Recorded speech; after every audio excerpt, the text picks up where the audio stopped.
Muy buenas tardes, bienvenidos a Laburantes. Después del receso invernal, estamos otra vez para acompañarte en la próxima hora con toda la información laboral, sindical, lógicamente política, a menos de 7 días de la primera elección del año, al menos para la Ciudad de La Plata, para la provincia y para la Nación. Estamos hablando de la PASO del próximo domingo y como todos los lunes te vamos a acompañar acá. Todos los lunes, cuando no está Gabriel Morini, estoy yo al aire, acompañado de mi compañera, valga la redundancia, Zulema Enríquez, para darte toda esta información sindical que nosotros preparamos para vos y empiezan así. Así es, Lautaro. Buenas tardes a todos. Arrancamos con noticias que tienen que ver con el sector de los y las trabajadoras, y esto hace ya bastante te venimos contando el reclamo ante la situación que se vive, este contexto tan particular de crisis, porque trabajadores, en este caso de la multinacional que agrupa a Nor y a Hellman, habrían intentado ir con un plan de retiros voluntarios. Esto ha sido denunciado por el Sindicato de Trabajadores de la Alimentación de la provincia de Buenos Aires, denunciando a estas dos empresas con este acuerdo de supuestos retiros voluntarios ante la baja producción. Ustedes recordarán, nosotros te contamos esto mismo, había pasado en la Renault de Córdoba. Bueno, eso se iba a replicar, efectivamente se está replicando, y en este caso con dos empresas grandísimas que pertenecen a una multinacional. Desde el Sindicato de Trabajadores de la Alimentación rechazaron esto, están en estado de alerta y por supuesto denunciando para que esto no vuelva a suceder con otras empresas más. Los que sí están en estado de alerta, pero en una posición sindical quizá bastante más vigorosa, es el Sindicato de Camioneros, que en este preciso momento está realizando una asamblea general extraordinaria con los afiliados. Recordemos que el Sindicato de Camioneros es uno de los más numerosos del movimiento sindical argentino, con 200.000 afiliados. Están reunidos con una muestra de fuerza, tratando de mantener el perfil bajo, si se quiere, no llevando adelante protestas en la calle contra las patronales, pero con un mensaje claro no solamente hacia el gobierno, que es el mensaje político que se viene dando, sino también a las cámaras empresariales de que no se toque el convenio colectivo de trabajo y poder negociar una paritaria por encima de la inflación, algo que no muchos sindicatos del país pueden sostener, digamos, como negociación en este contexto de inflación, en aumento, de un gobierno desfavorable y de recesión económica. Así que en este preciso momento, en el microestadio de Ferro, Hugo Moyano y la comisión directiva de los camioneros están llevando adelante un acto a 2 días del 7 de agosto, que es la fecha de San Cayetano. Vamos a ver cómo sigue. Y comenzamos la semana intensa de actividades y reclamos, te contábamos, de los trabajadores, en este caso de la Asociación de Judiciales Bonaerenses de la provincia de Buenos Aires, con un paro en el día de hoy y convocando estado de asamblea permanente para el día de mañana, martes. Esto se debe a la decisión de la gobernadora María Eugenia Vidal de este aumento unilateral, dicen ellos, sin tomar en cuenta sus pedidos y lo charlado en la mesa de negociaciones. Por lo tanto, se tomó esta medida, paro de los trabajadores y el reclamo inmediato de paritarias, cosa que no ha sucedido. Otro reclamo más contra la gestión de la gobernadora María Eugenia Vidal. Mañana vamos a estar ahí acompañando las asambleas que se van a realizar en las diferentes dependencias del Poder Judicial de la provincia de Buenos Aires con la Asociación Judicial Bonaerense. Pero ahora nos vamos a meter en el comentario inicial. Estamos, decíamos hace un ratito, a 6 días de la elección, de la primera elección que nos tendrá a los platenses, a los bonaerenses, como ciudadanos activos. Estamos hablando de la PASO del 7 de agosto y vamos a charlar un poco de la estrategia que ha asumido la CGT, esta CGT bastante heterogénea, como por primera vez en la historia ha pasado, una CGT con varios nucleamientos políticos sindicales, como se los denomina en la jerga. Estamos hablando de los gordos, de los independientes, del moyanismo, de la corriente federal de los trabajadores, también de los amarillos, como tradicionalmente se nombra a los sindicatos oficialistas. Una CGT que ha asumido una posición, digamos, llamativa, en algún sentido respecto de este gobierno. Al menos estamos hablando de la conducción de la CGT, que empezó con un triunvirato, que hoy en día es una conducción doble, que encabeza Héctor Daer del Sindicato de la Sanidad y también Carlos Acuña de los trabajadores de estaciones de servicio. Y una CGT que ha asumido una posición interesante al menos para el análisis, no para pedir adhesiones morales inmediatas, ¿no? Una CGT que comenzó en 2016 con un reclamo de las bases muy fuerte, con el mítico Poné la fecha y ese acto que se desmadró, donde voló el simbólico atril de la CGT. Y lo cierto es que en agosto de 2018 el periodista Agustín Álvarez Rey publicó en un portal digital que se llama Revista Panamá una nota muy interesante, al menos para volver a leer a la luz de hoy, que se llama El síndrome Alfonsín. En ese momento, Álvarez Rey mencionaba que el espectro de Alfonsín, como una suerte de rey Hamlet, sobrevolaba las conciencias de la CGT y de los radicales. De los radicales porque claramente demostraba la ausencia de un liderazgo en el partido fuerte que permitiera conducir el país en ese momento de crisis económica que se desataba, que generó el peor año económico, no solamente del gobierno de Cambiemos, sino de los últimos 30 años, de los últimos 20 años por lo menos de la economía. Y también el espectro de Alfonsín, que generaba ese síntoma en la CGT, significaba esa amenaza, digamos, esa imagen negativa que había quedado impregnada en el imaginario social, popular, de una CGT que en la década del 80, liderada por Saúl Ubaldini, el dirigente cervecero, un dirigente muy activo en la lucha contra la dictadura militar, en los conflictos gremiales contra la dictadura militar, había llevado al gobierno de Alfonsín a una situación crítica, no como único factor de poder, pero sí con los 13 paros generales que quedaron marcados en el imaginario social.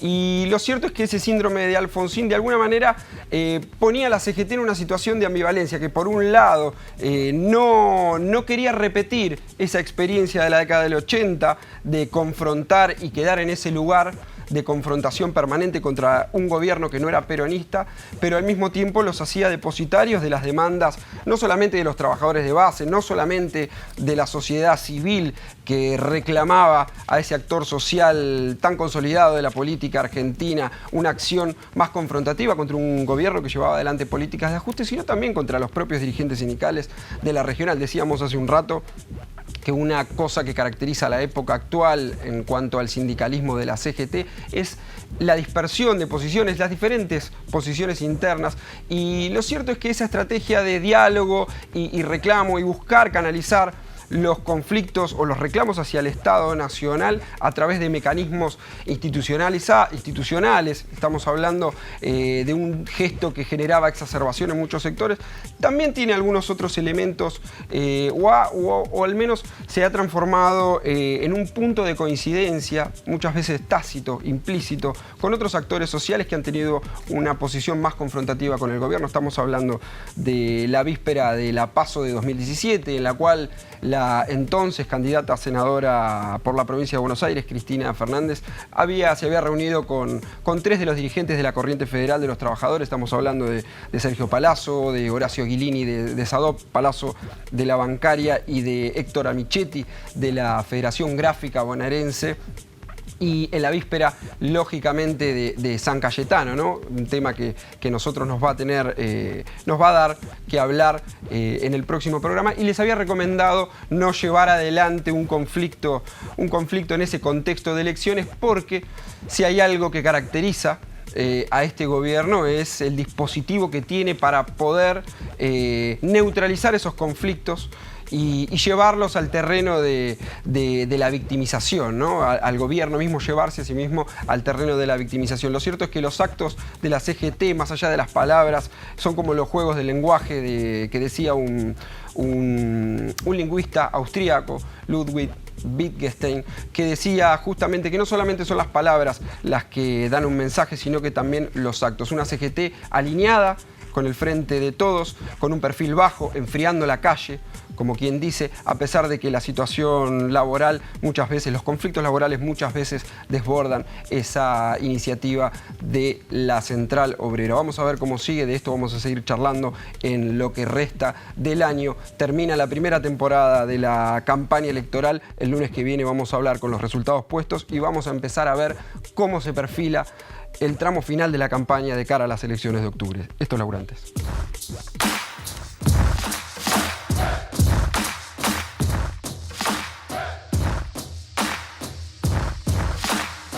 ¡Eso es la unidad!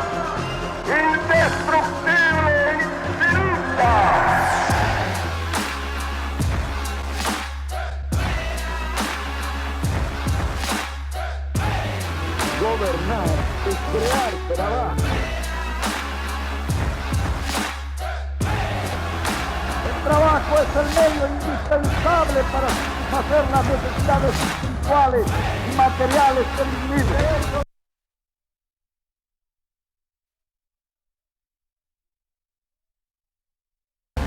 Derecho a la seguridad social, a la prosperidad general. Y hay que el derecho de trabajar debe ser protegido por la sociedad.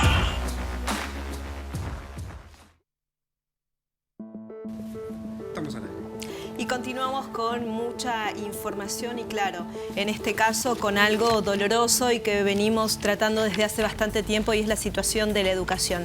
Se cumplió hace muy poquito un año de la muerte de Sandra y Rubén, los docentes de la Escuela 46 de Moreno, que murieron por faltas de inversión, faltas de políticas por parte del gobierno de la provincia de Buenos Aires.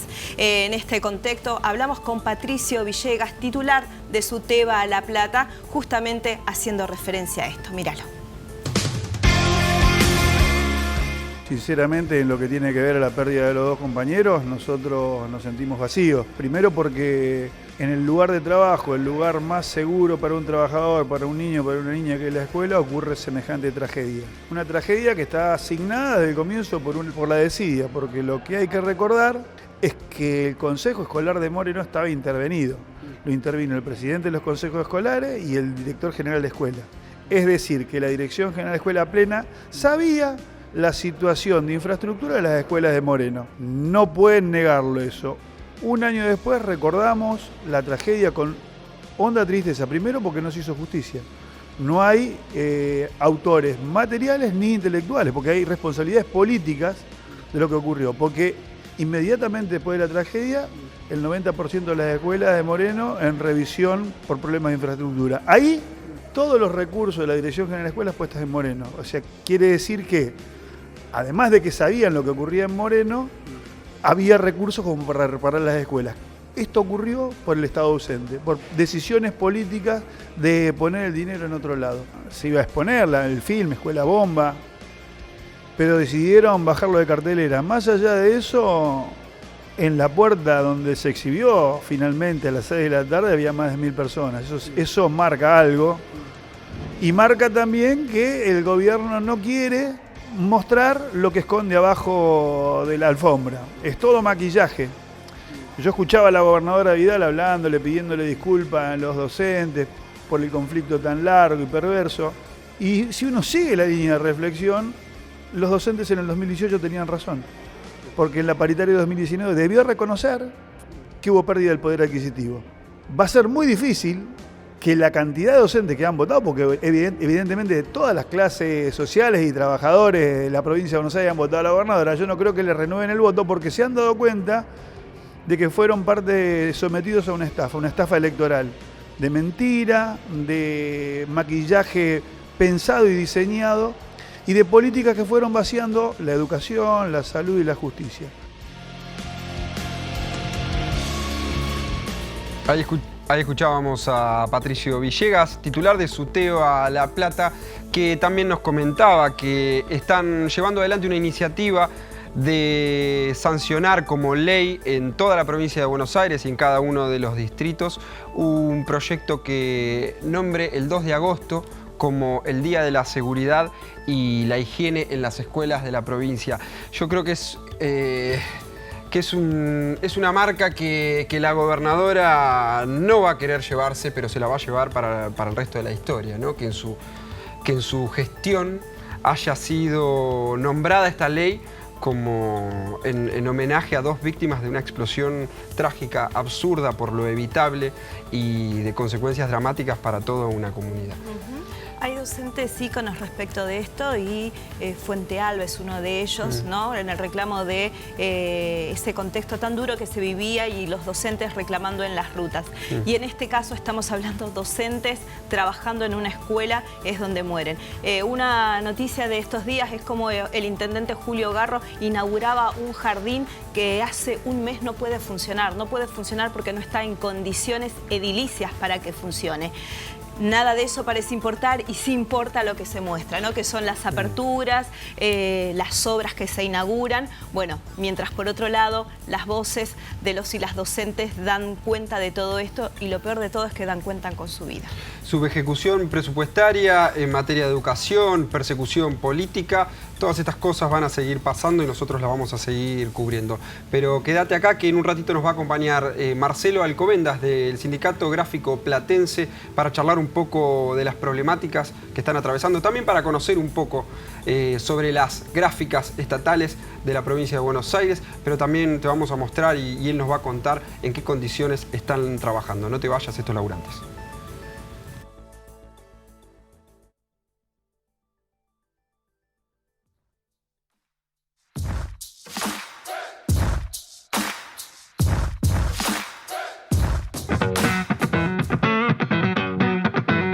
TV Universidad volvió al Palo. Al Palo.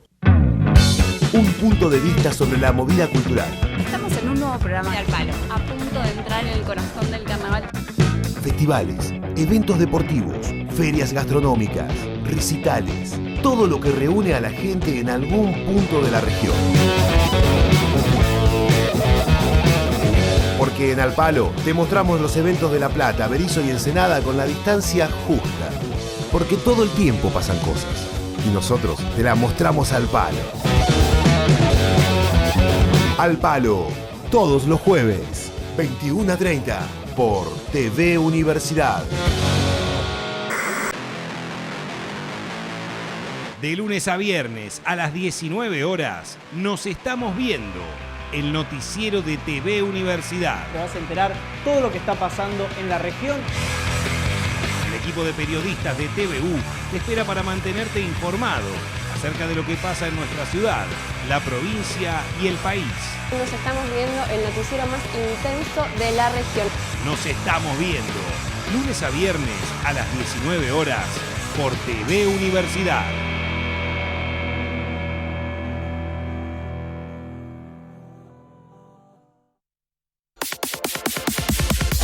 Todes, jueves a las 16 horas por TV Universidad.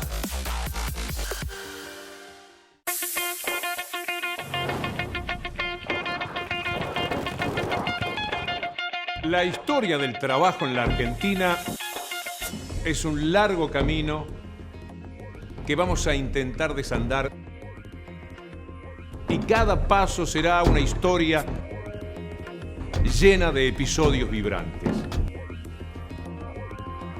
Los invito a conocer esa historia. La historia del trabajo en la Argentina.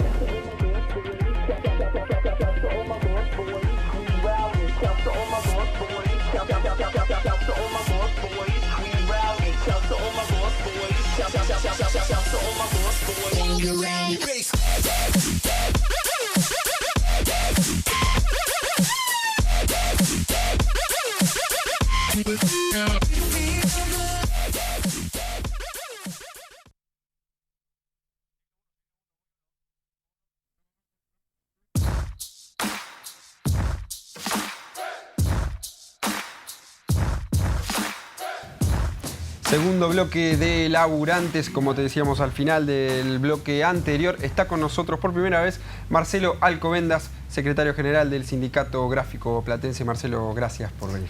Bueno, muchas gracias a ustedes por la invitación. Antes que nada, ¿cómo es la actividad gráfica en la ciudad de La Plata particularmente y en general? Bueno, la actividad gráfica, digamos, nosotros tenemos, en lo que es nuestra zona de actuación, tenemos 3 representaciones, por decirlo de alguna forma, lo que es los gráficos estatales, con los talleres oficiales, y tenemos las imprentas de obra, lo que es el taller gráfico convencional y los diarios. Así está representada nuestra zona de actuación y en el país de la misma forma. Nosotros integramos la Federación Argentina de Trabajadores de la Imprenta y bueno, tenemos justamente representación sobre eso, sobre los 2 convenios colectivos, diario y obra, y los talleres estatales. ¿Cambia mucho la situación de los estatales a los particulares, a los de obra? Sí, son totalmente diferentes los convenios. Partimos de la base que nosotros durante muchos años hemos luchado y hemos conseguido que en los talleres estatales se reconozca la insalubridad y en los sectores de obra y de diarios eso no está reconocido tácitamente. Claro. Si bien en algunos casos se ha podido reconocer para la jubilación, pero tácitamente no está reconocido dentro de los convenios colectivos. ¿Qué es lo que hace a la insalubridad de del trabajo, de la actividad que ustedes hacen? Y básicamente históricamente se ha trabajado con plomo. Por el saturnismo provocaba daño, lesiones físicas. Pero si bien se ha dejado, digamos, ha ido avanzando la tecnología y se ha dejado de usar el plomo, hay algunos talleres que todavía lo usan, en el Estado aún se usa parte de plomo, también lo provoca la volatilidad de las tintas, de los productos químicos, el ruido. Entonces, claro, eso es lo que también provoca hoy la insalubridad. ¿Cómo se vio afectada la actividad en este contexto, ¿no?, tan particular y sobre todo en un gremio también con determinadas características, ¿no? Sí, nos ha afectado mucho, esa es la realidad, porque si nosotros analizamos que nosotros no podemos detener el avance de las tecnologías, claro, pensemos que antes una máquina tal vez la operaban 5 o 6 personas y hoy tal vez necesitan menos gente para trabajar. Se ha dejado de trabajar lo que era en caliente, que se llamaba en caliente, lo que era plomo, y se pasó al sistema offset y hoy a la digitalización. Y a eso debemos sumarle que el gobierno, con políticas de gobierno, se ha abierto indiscriminadamente la importación y eso provoca un daño terrible en nuestra actividad, ya que hoy a lo mejor hacer un trabajo de impresión de un libro sale más económico hacerlo en China, claro, que hacerlo en el país. Nosotros nunca pretendimos detener el avance de la tecnología, pero sí que haya políticas del gobierno que tengan cierta contención para eso. Bueno, eso no ha pasado. A propósito, bueno, la apertura de las importaciones han afectado un montón de actividades, sobre todo aquellas que que agregan valor concretamente a lo que se produce en Argentina. Quizá vos no te diste cuenta hasta el momento que compraste, pero un libro que tiene un lenguaje en tiempo verbal, vosotros... Totalmente. Se hace en España, o al menos... Se puede importar desde España, pero sí, quizás se esté produciendo en otros países donde la mano de obra es mucho más económica. Ahora, hay una situación particular que ustedes los tiene como protagonistas, que está relacionada con las imprentas estatales. ¿Qué está pasando ahí? Bueno, desde que asumió esta gestión, la realidad es que han avanzado sistemáticamente sobre nuestra actividad, sobre los talleres del Estado, y yo creo que van a seguir avanzando, pretenden avanzar sobre la ley. La ley, para que la gente entienda, ¿no? Los trabajadores estatales se contratan bajo un régimen, bajo una normativa que es la 10.430. Exacto. Los trabajadores de las imprentas del Estado se contratan en otra ley que es la 10.449, que contempla justamente ese convenio colectivo, todas estas particularidades de la actividad gráfica, insalubridad, riesgo de salud, ruidos, etcétera, digamos eso. Sí, no solamente eso, sino también cosas tan sensibles como para los trabajadores las recategorizaciones y ascensos. Exactamente. Es decir, nosotros nos regimos por la 10.430 como una ley madre en lo que se refiere a régimen de faltas, pero no en lo que es la actividad nuestra. Nosotros tenemos una ley que prevé específicamente cómo deben ser los ascensos. Este gobierno, nosotros teníamos 4 imprentas grandes en el Estado, por decirlo de alguna forma, porque había otras imprentas estatales también chicas, por ejemplo, infraestructura, que eran más chicas. Pero teníamos 4 talleres grandes, que eran salud, educación, economía y gobierno. Bueno, fue decisión de la gobernadora unificar los talleres y que estén todos dependiendo de Legal y Técnica, de la Secretaría de Legal y Técnica. ¿Eso qué provocó? Nosotros por cada taller teníamos jefaturas de departamento y jefes de taller, supervisores de área. Claro. Entonces, cuando se provocó esa unificación... se unificó el nivel jerárquico. Exactamente, porque vos, a ver, hay un solo escalafón para ellos hoy. ¿Quién es el jefe de departamento que corresponde? ¿El que de gobierno, el de educación, el de salud? Bueno, el daño que se ha provocado estructuralmente a nuestros trabajadores ha sido terrible. A eso debemos sumarle que no solamente tenemos esa discusión, tenemos discusión también por cómo están los talleres. El riesgo laboral totalmente, por la situación edilicia de infraestructura. Totalmente. Los talleres no han tenido mantenimiento durante este tiempo. No solamente, sino el parque de maquinarias.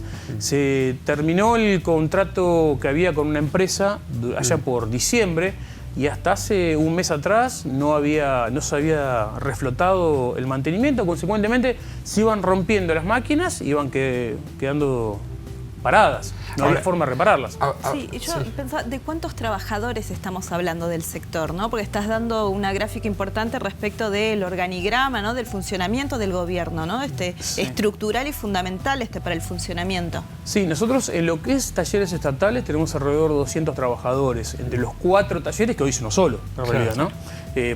Porque si bien esos 4 talleres son uno solo hoy. Tenemos otros talleres estatales, como es el Centro de Fotocopia de Educación, que siguen estando.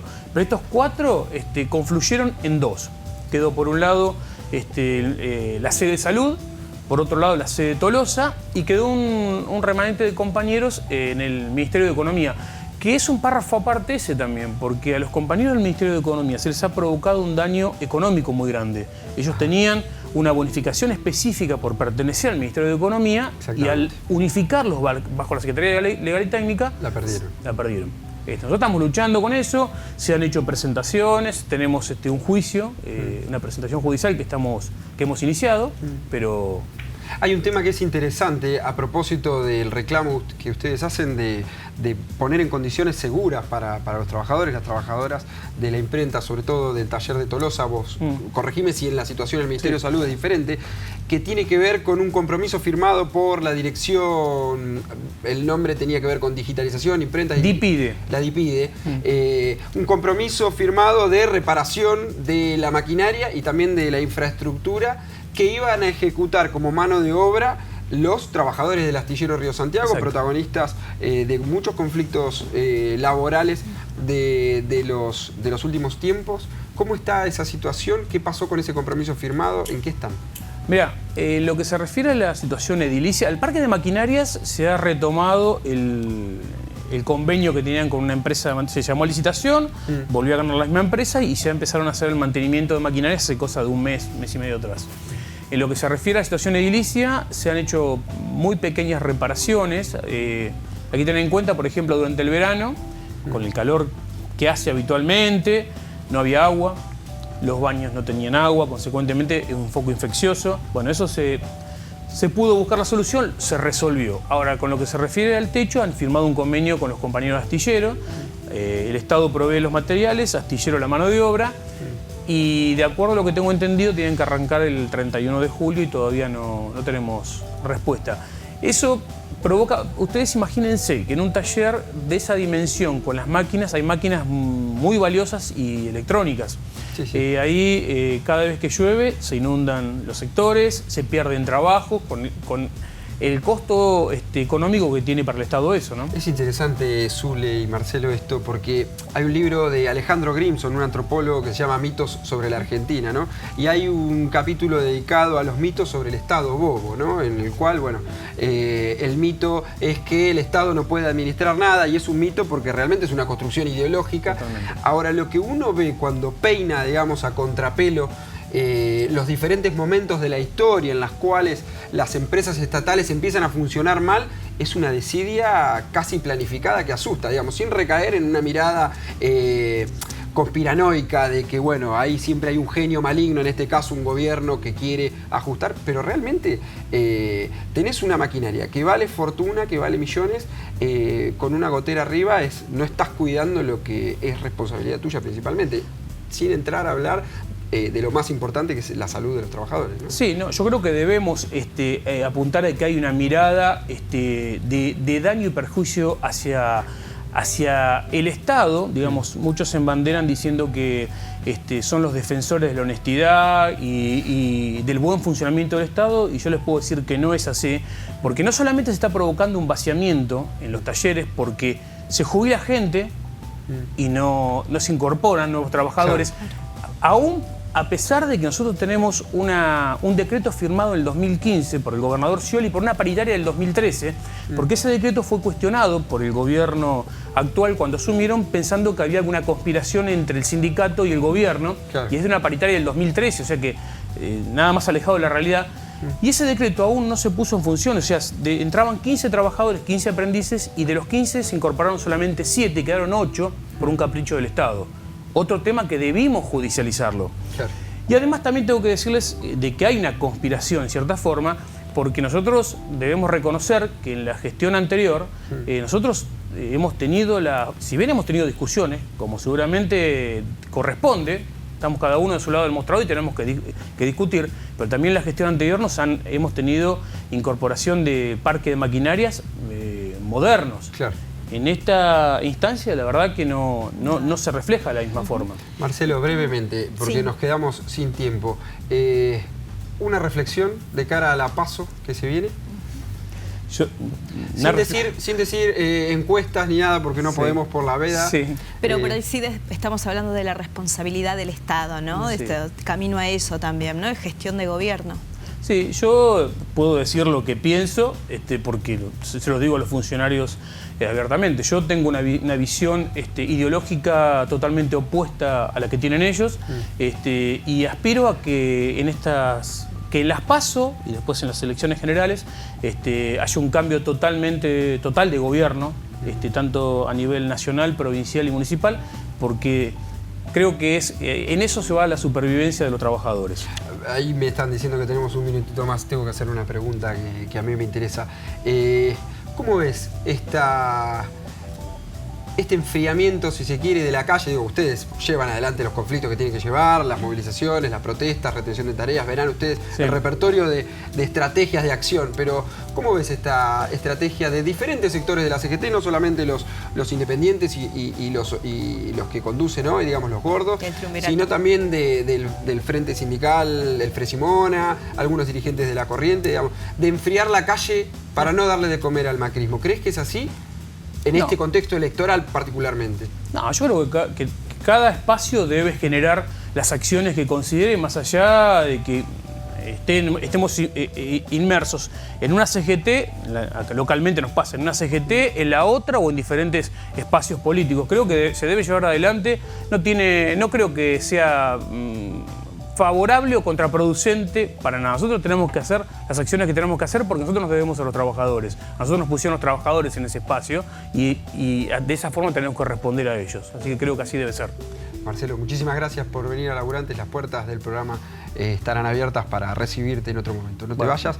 Y ahora te comento, Zule, vamos a ver una nota que hicimos hace unos días, un viernes en realidad, en el sindicato La Bancaria, pero con otros dirigentes, con otros militantes sindicales, porque no solamente se trata de defender el salario, no solamente se trata de salir a pedir por un gobierno que respete a los trabajadores y que genere dignidad, sino también parar la olla de las personas las personas que se están quedando afuera del sistema. Mira esta nota de militantes sindicales solidarios. Y a un año de haber iniciado esta actividad que empezó con la Juventud Sindical y hoy somos agrupaciones sindicales, 12 agrupaciones sindicales que salimos a compartir el pan con los compañeros. Teníamos 70 personas en el recorrido, hoy estamos a casi el doble, son casi 140 viandas, que es una olla itinerante que participan distintas casas. Hoy la hacemos en La Bancaria, también se hace en La Frate, se hace en la Josué, en Unión también. O sea, los compañeros tratamos de activar la militancia de los compañeros y que sepan lo que es estar en solidaridad con lo que nosotros creemos importante desde hace un año, que es no solamente brindarle la comida a estos compañeros que están en la calle, sino también fijarnos las necesidades que tienen, acercándonos frazadas, ropa y todo lo que podamos, útiles escolares, cajas navideñas, todo lo que nosotros tenemos en nuestras familias tratamos de dárselos también a las personas que tenemos en los recorridos. El balance que hacemos un año, mira, yo te diría, ojalá fuera favorable, pero no es favorable. Nosotros empezamos con determinada cantidad de vianda en donde ahora se duplicó casi, ¿me entendés? Entonces se ve que la necesidad cada vez fue creciendo. Es feo porque cada vez que uno se da cuenta de estas cosas que están pasando, se da cuenta que cada vez hay más necesidad en la calle y que la gente está, por ejemplo, hoy en vez de pedirte plata, te pide un plato de comida. Nos ha pasado a nosotros que hemos llevado a mucha gente, chicos jóvenes también, de 30 años por lo menos, que estaban durmiendo en el Hospital San Martín, teniendo todas las condiciones físicas y mentales de poder estar laburando y no tienen esa suerte. Nos ha pasado a nosotros en un recorrido que nos ha tocado hablar con un compañero que digo, no lo podíamos creer, hasta nosotros no lo pudimos creer, cómo la sociedad lo va excluyendo de a poco y terminás marginado, si uno quiere decirlo, terminás marginado dentro del circuito económico. Entonces hay gente que nunca estuvo en esta situación de calle, que no tiene para pagarle el alquiler, que tiene que salir con sus hijos a la calle, entonces es difícil. Nosotros desde este lado podemos aportar en tomar los datos, conocerlos por sus nombres y crear un lazo y conversaciones aparte, porque esto no es solamente llevar alimento. Creamos lazos con estas personas, que nos conozcan, que somos muchas personas las que estamos atrás de ellos, viendo sus necesidades y tratando de cubrirlas. Y ahí veíamos a militantes sindicales de la Asociación Bancaria, de la Fraternidad, de la Asociación Obrera Textil, que salen a repartir viandas y que tristemente se duplicó la cantidad de personas en un año, ¿no? Fueron muchos los sectores que dan cuenta de este trabajo que es solidario y que también da cuenta de la emergencia social que estamos viviendo, ¿no? El ámbito educativo es uno de ellos, la Facultad de Periodismo casi todas las semanas, los días martes, cocina y el cuerpo docente sale a repartir comida a lo largo de la noche. Pero no solamente esa facultad, sino otras facultades también están llevando ese trabajo como trabajo social, justamente, claro, ¿no?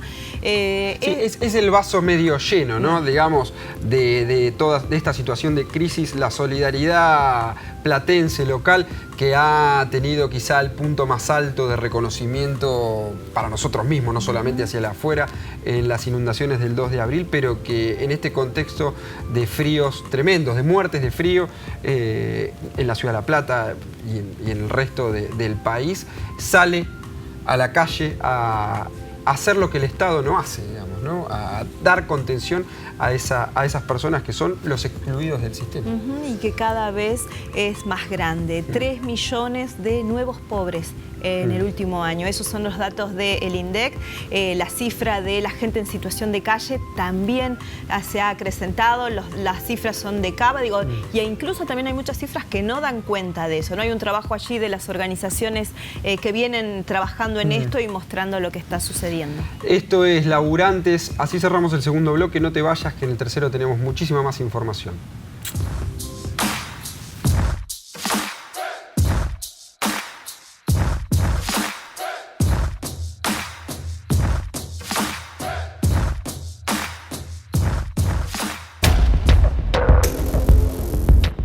Contame.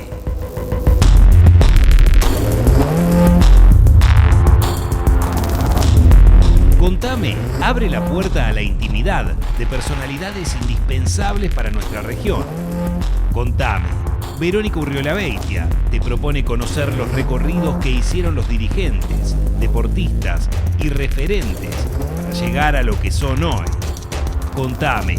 Los miércoles a las 16 en vivo por TV Universidad.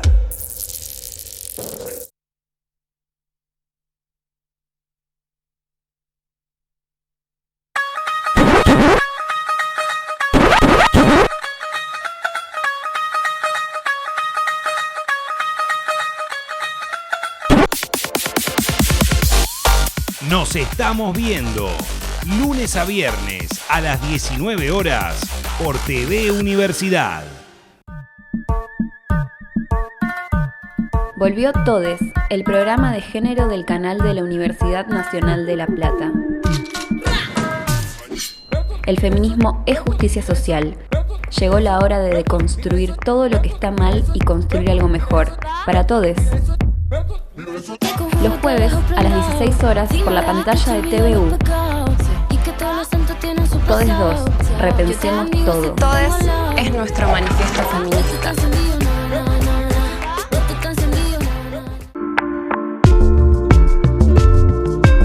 Átomos, partículas, electrones, energía, conocimiento, investigación, laboratorios, científicos. La ciencia mueve y rodea nuestra vida cotidiana.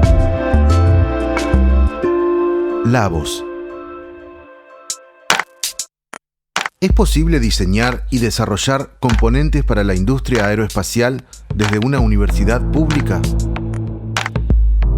En este episodio conoceremos al grupo de ensayos mecánicos aplicados perteneciente al Departamento de Aeronáutica de la Facultad de Ingeniería de la UNLP. Lavos.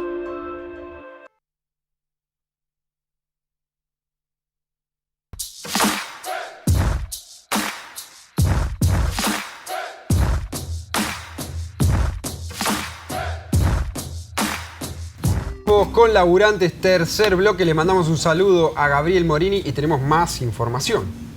Así es, porque fundamentalmente estamos hablando de que el trabajo de los sindicatos y de los gremios no solamente pasa por la reorganización, los reclamos, sino también de la educación. Y en este caso estamos hablando de los trabajadores de televisión, estamos hablando de los trabajadores de Satsai, quienes firmaron un acuerdo con la Facultad de Periodismo y Comunicación Social de nuestra Universidad Nacional de La Plata respecto de capacitación, en este caso de un control móvil, además de capacitación a docentes y alumnos. Pero nosotros estuvimos ahí y acá te lo mostramos.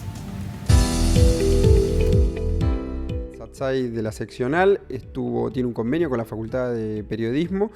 Sí, ya por tercer año consecutivo firmamos con la Facultad de Periodismo y Comunicación Social, con su decana Andrea Varela, un acta de compromiso entre esta organización gremial y la propiamente dicha facultad, en donde nosotros brindamos nuestros servicios y ponemos a disposición de ellos que como decimos nosotros son los fierros en donde los alumnos pueden meter la mano. Ahí no se trabaja con el fierro propiamente dicho, que es lo que nosotros sí le podemos brindar a través de ese móvil de exterior. Ese móvil de exterior tiene la capacidad de poder transmitir en vivo, que es el trabajo que más se hace a nivel nacional, a lo largo y a lo ancho del país. Es muy difícil que este móvil pueda bajar a las seccionales, dado el altísimo costo.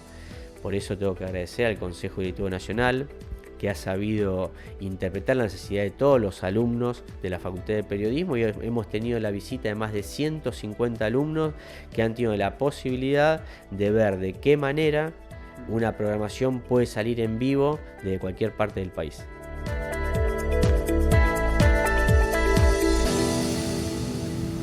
Interesante poder realizar una práctica en un control de esas características. La verdad que yo cuando pasé por la Facultad de Periodismo teníamos el control de acá de calle 44, que estaba bastante bueno, digamos el estudio en general, pero no un control de esas características.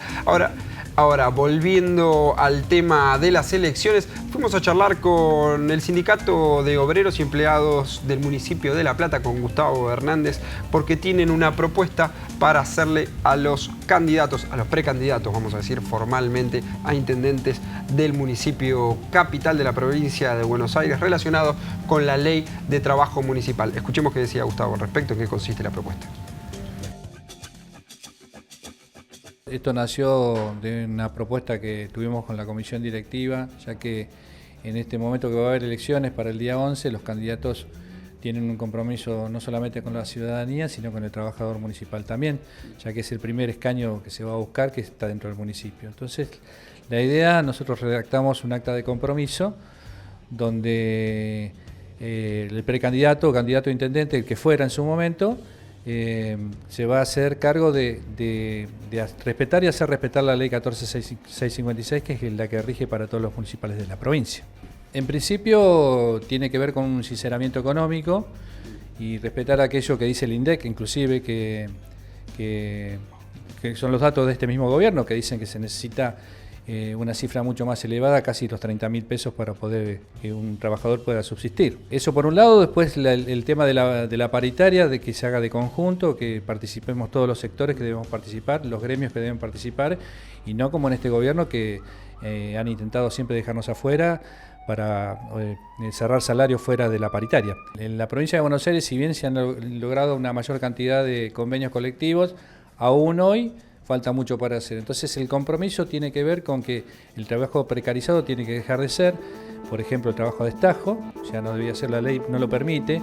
Si bien hay continuidad con eso, tiene que ver con una cuestión de que la gente tiene que seguir conservando el empleo, ¿no?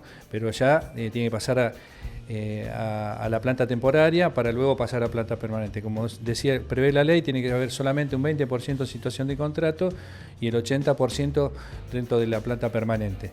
Así que este es uno de los datos esenciales, primordiales para nosotros para mejorar. El trabajo de estajo tiene que ver cuando vos estás trabajando en algún área donde tenés alguna cierta producción y esa producción hace que fije tu salario. En realidad eso también tiene que ver con una suerte de precarización, porque vos no podés acceder al salario mínimo vital y móvil. Es decir, siempre estás por debajo porque de acuerdo a la cantidad de tu producción es lo que te rige el empleador, de lo que te va a pagar. Nosotros creemos que todo trabajador debe estar regularizado y debe trabajar como corresponde dentro del municipio. Así que, porque eso hace a que esté ordenado. No puede haber trabajadores precarizados o con un sueldo inferior a lo que corresponde. Hoy un trabajador de cooperativa gana mucho menos y mucho menos no alcanza para la canasta básica.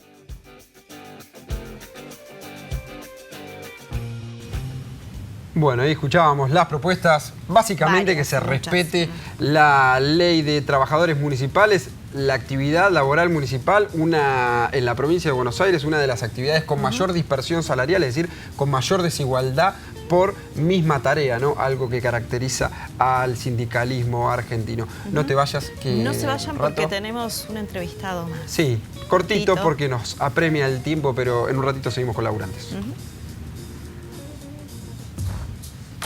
Sí.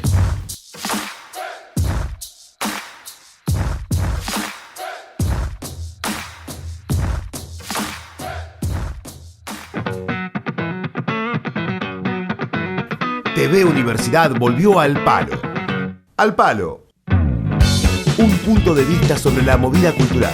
Estamos en un nuevo programa de Al Palo, a punto de entrar en el corazón del carnaval. Festivales, eventos deportivos, ferias gastronómicas, recitales, todo lo que reúne a la gente en algún punto de la región. Porque en Al Palo te mostramos los eventos de La Plata, Berisso y Ensenada con la distancia justa. Porque todo el tiempo pasan cosas y nosotros te la mostramos al palo. Al Palo, todos los jueves, 21 a 30, por TV Universidad.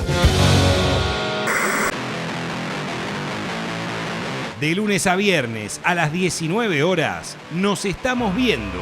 El noticiero de TV Universidad. Te vas a enterar todo lo que está pasando en la región.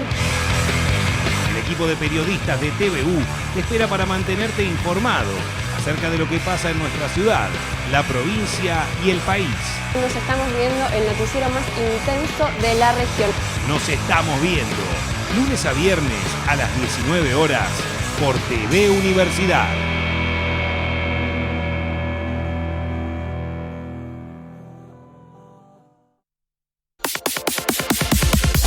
Todes, jueves a las 16 horas por TV Universidad.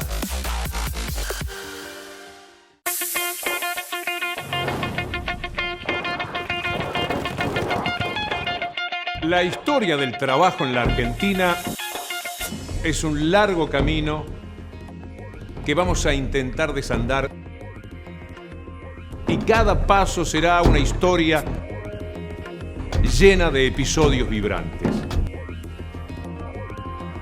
Los invito a conocer esa historia. La historia del trabajo en la Argentina.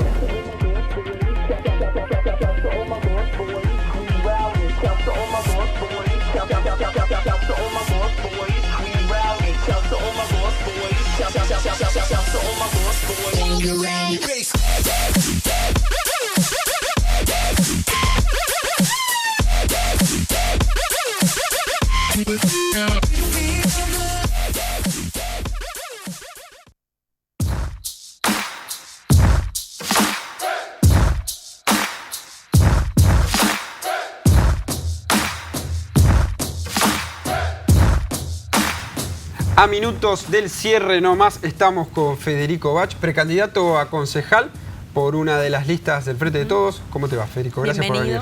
Buenas tardes, ¿cómo andan? La bancaria ha puesto candidatos, vos sos uno de ellos, en una lista acá local y también en la lista de diputados nacionales por la provincia de Buenos Aires. ¿Cómo ves esta participación? Digamos, antes del resultado que lo sabremos ya el domingo, ya la entrada madrugada del lunes. No, bien, un gusto laburar y que Claudia sea la candidata a diputada nacional, Claudia Ormachea, candidata a diputada nacional por bancaria, y nosotros acá disputando un poco el mensaje del sindicato a nivel nacional y todos los que formamos parte en las seccionales, tratar de ocupar los espacios en la política para tratar de cambiar lo que nos viene pasando a los laburantes. ¿Es diferente mostrarse como representante de los trabajadores, digamos, algo que es representante natural, a mostrarse como representante ya al conjunto de la ciudadanía? ¿Qué diferencias ves ahí? Candidato y político, claro. ¿no? Ya. Sí, la verdad que venimos acostumbrados a hablar con los trabajadores en asamblea, en algunas cuestiones. Ya el roce con la gente es un poco distinto, por ahí cambia la temática a la que estamos acostumbrados cuando hablamos con nuestros trabajadores, pero nada, la idea es tratar de formar parte para poder darle un volumen a lo que tiene, por ejemplo, en mi caso, la lista de Florencia Saintur, y aportarle desde el movimiento obrero lo que haga falta para poder generar trabajo y en esta región que le hace falta y mucho. Venís recorriendo las calles, los barrios, ¿qué te dice la gente? ¿Qué es lo que percibís? ¿Cuáles son los reclamos, las demandas? No, reclamos hay variados, sobre todo en los barrios fuera del casco urbano hay una realidad, en los barrios del casco es otra completamente distinta. En el casco se plantea un poco el tema de seguridad y un poco está todo, en todos los barrios sí está el desencanto que tiene que ver con la política económica que se viene llevando adelante. Digamos, recién vengo un poco caminando en la loma, dentro del casco urbano, que no me había tocado en esta campaña todavía, y nada, me tocó pedirle por favor a un hombre que vendía repuestos de automotor, tratar de que suspenda el cierre hasta tratar de ser gobierno, digamos, porque estaba a punto de cerrar el negocio, y estas cosas que nada, todos los días vemos cómo se bajan las persianas, cómo se cierran fábricas, cómo se va dejando gente sin trabajo, en una ciudad que casi tiene el 11% de desocupación, lo cual preocupa muchísimo. Sí, que está por encima de la media nacional, según los últimos datos del INDEC. Uno de los más altos. Claro. ¿Cómo ves, digamos, más allá de este sector automotriz, el sentimiento de otras personas, no solamente de los laburantes? Estamos hablando de los jubilados, de los jóvenes, de las mujeres que también son trabajadoras, pero en otras condiciones, hablo de las madres de familia, digamos. No, con mucha preocupación porque todos hemos dejado de hacer cosas desde 2015 para acá. Nosotros, los trabajadores bancarios, hemos tenido buena paritaria, hemos tratado de mantener el salario, pero la realidad en la calle indica que solo el año pasado se perdió entre el 14 y el 18% del salario, los jubilados también perdieron en ese porcentaje, con lo cual que no pueden comprar un remedio, digamos. Claro. Hay cuestiones que son que la verdad da mucha bronca, pero que bueno, nada, digo, el gobierno de Cambiemos no va a tener un voto nuevo en una expectativa, eso está claro, todo el mundo dice, lo voté, me equivoqué. Hay un montón de versiones de distinto tipo que no va a tener un voto nuevo este programa del cambio, con lo cual eso nos llena de responsabilidad, porque en realidad pasado el 11 de agosto, ganando la interna en la ciudad de La Plata y jugando el partido definitorio, digamos, en octubre contra Garro, nos ponen en un lugar donde después vamos incluso nos ofrecemos a eso, ir a dar respuesta a los mismos barrios que estuvimos caminando, en tratar de ir a solucionar problemas. No con demasiada expectativa, digamos, claro. No es que le proponemos o le prometemos un montón de cosas a los vecinos.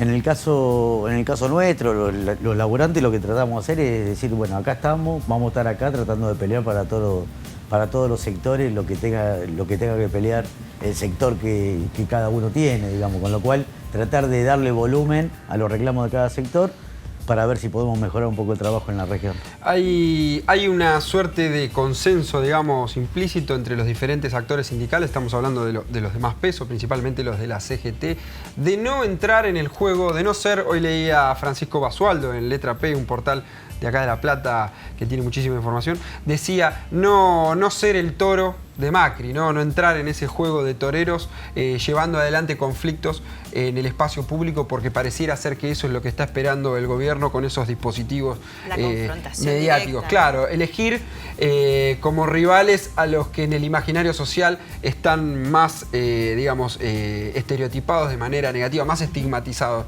¿Cómo analizás vos eso? ¿Crees que hay una astucia ahí de los diferentes sectores de la CGT de no darle de comer, digamos, independientemente de que el volumen de algunos conflictos, pensemos en lo que pasó en Aeroparque y en E6 hace poquito tiempo, ha llevado a, digamos, le ha dado visibilidad? Pero vos ves que ahí hay una estrategia acertada por parte de los diferentes actores sindicales o no.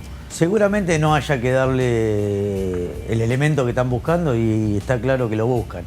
La realidad es que los trabajadores venimos desde 2015 para acá tratando de manifestar en algunos sindicatos más, en otros menos, claro, los reclamos en la calle, con lo cual la realidad es también que hay sectores que no han cerrado sus paritarias, que hay muchas complicaciones y la verdad que se van a venir algunos conflictos porque no hay otra que hacerlo. La realidad es que hay que tener cuidado, hay que tratar de no entrar en el juego, pero no hay que dejar de reclamar por lo que cada uno cree que tiene que reclamar. Federico, bueno, se nos fue el programa. Muchísimas gracias por venir, Zule. Y te tendremos seguramente después, la semana que viene, con todo el análisis de lo que vaya a suceder post-paso. Sí, te vamos a ir a buscar a donde estés para hacerte una nota. Me parece muy bien. A ver cómo fue la experiencia. Gracias por venir. Por lo pronto nosotros le mandamos un saludo a Gabriel Morini, que no pudo venir por otros compromisos también relacionados con la cuestión electoral, pero que siempre lo estaremos esperando acá. Siempre, es tu espacio, tu lugar. Y sigan acá en TV Universidad con toda la información. En media hora seguimos con más programación. Chau.